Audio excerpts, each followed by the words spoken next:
यम और गौतम का संवाद। युधिष्ठिर ने कहा, दादाजी, जैसे अमृत को पीने से तृप्ति ना होकर और पीने की इच्छा बढ़ती जाती है, उसी तरह आपका उपदेश सुनने से मेरा मन नहीं भरता, बल्कि और अधिक सुनने की इच्छा जागृत होती है। इसलिए पुनः धर्म की ही बातें बताइए। आपके धर्मोपदेश रूपी अमृत का पान करने से मुझे तृप्ति नहीं होती। भीष्म जी ने कहा, अब मैं तुम्हें एक प्राचीन इतिहास सुनाता हूँ। पारयात्र नामक पर्वत पर महर्षि गौतम का महान आश्रम है। वहां गौतम ने 60,000 वर्षों तक तप किया था। एक दिन उग्र तपस्या में लगे हुए उस महामुनि के आश्रम पर लोकपाल यमराज स्वयं आए और उनसे मिले। ऋषि के दर्शन से संतुष्ट हो यम ने उनका विशेष सत्कार किया और पूछा, कहिए मैं आपकी क्या सेवा करूं? गौतम ने कहा, धर्मराज, आप मुझे ये बताने की कृपा कीजिए कि कौन सा काम करने से मनुष्य को माता पिता के ऋण से छुटकारा मिलता है तथा पवित्र एवं दुर्लभ लोक कैसे प्राप्त होते हैं। यमराज ने कहा, मनुष्य तप करे, बाहर भीतर से पवित्र रहे और सदा सत्य भाषण रूप धर्म का पालन किया करे। उसे प्रतिदिन माता पिता की सेवा में संलग्न रहना चाहिए तथा बहुत सी दक्षिणा देकर अश्वमेध यज्ञ का अनुष्ठान करना चाहिए। इससे उत्तम लोकों की प्राप्ति होती है। युधिष्ठिर ने पूछा, पितामह, यदि राजा के दुश्मन अधिक हो जाएं, मित्र उसका साथ छोड़ दें तथा उसके पास खजाना और सेना भी न रह जाए, तो उसकी क्या गति है? दुष्ट मंत्रियों की सहायता होने के कारण राज्य का गुप्त भेद खुल जाने से राज्य भ्रष्ट हुए दुर्बल राजा पर जब बलवान शत्रु चढ़ाए और सामनीत से संधि की कोई संभावना न रह जाए, तो क्या काम करने से उसका भला हो सकता है? भीष्म जी ने कहा, युधिष्ठिर, ये तो तुमने बड़े गोपनीय विषय का प्रश्न किया। यदि तुम्हारे द्वारा प्रश्न ना किया गया होता तो मैं ऐसे समय के धर्म का उपदेश नहीं कर सकता था। धर्म का विषय बड़ा सूक्ष्म है। शास्त्र के अनुशीलन से उसका ज्ञान होता है। शास्त्र से धर्म का श्रवण करके उसका पालन करने वाला और सदाचार पूर्वक साधु जीवन व्यतीत करने वाला मनुष्य कहीं कोई विरला ही होता है। उपर्युक्त संकट के समय राजाओं के जीवन की रक्षा के लिए मैं ऐसा उपाय बताता हूँ जिसमें धर्म का अंश अधिक है। उसे ध्यान देकर सुनो। मगर मैं धर्माचरण के उद्देश्य से ऐसे धर्म की प्रशंसा करना नहीं चाहता। आपत्ति के समय भी यदि प्रजा को दुख देकर धन वसूल किया जाता है तो पीछे वे राजा के लिए मौत के समान सिद्ध होता है। ये सबका मत है।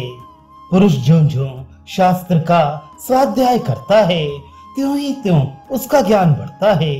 फिर तो ज्ञान प्राप्त करने में उसकी विशेष रुचि हो जाती है और उसके द्वारा वह संकट से बचने का उपाय स्वयं ही ढूंढ निकालता है। अब अपने प्रश्न के अनुसार प्रासंगिक बातें सुनो। खजाने के नष्ट होने से ही राजा के बल का नाश होता है।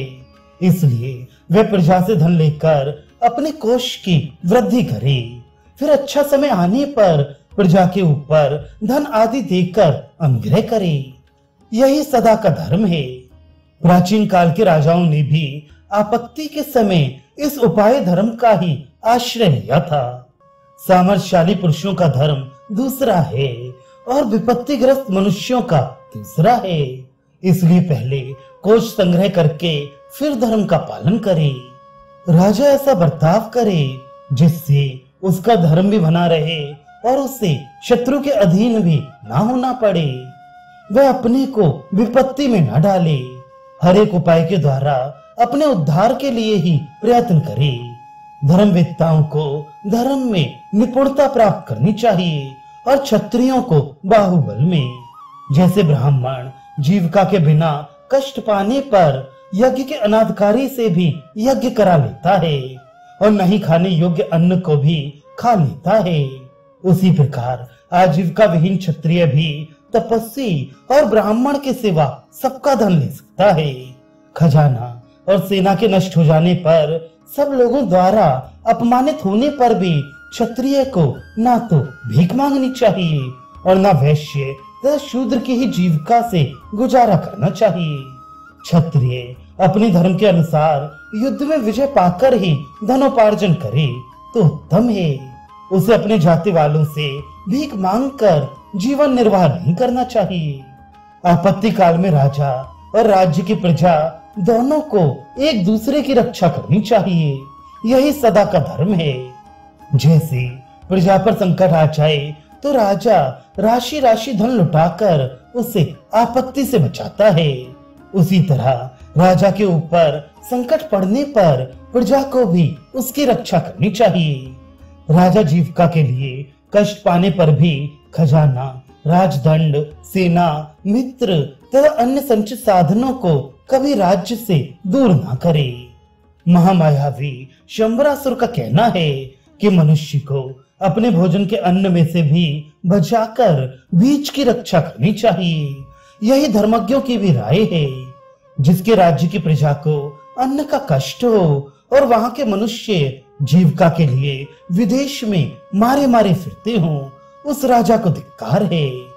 राजा की जड़ है खजाना और सेना, इनमें सेना की जड़ है खजाना। सेना सब धर्मों की रक्षा का मूल और धर्म प्रजा का मूल है। इसलिए सबके मूलभूत खजाने को बढ़ाई। खजाना ही ना हो तो सेना कैसे रह सकती है। अतः आपत्ति काल में धन संग्रह के लिए प्रजा को कुछ दबाना भी पड़े तो राजा को दोष नहीं लगता। युधिष्ठिर, राजा के लिए राज्य की रक्षा से बढ़कर कोई धर्म नहीं है। यही राजा का मुख्य धर्म बताया गया है। ऊपर इस धर्म के विपरीत जो प्रजा को कुछ कष्ट देकर धन लेने की बात कही गई है, वह तो सिर्फ आपत्ति काल के लिए है, सदा के लिए नहीं। अतः धर्म से ही कोष का संग्रह करे, उसके लिए अधर्म का आश्रय कभी नहीं लेना चाहिए।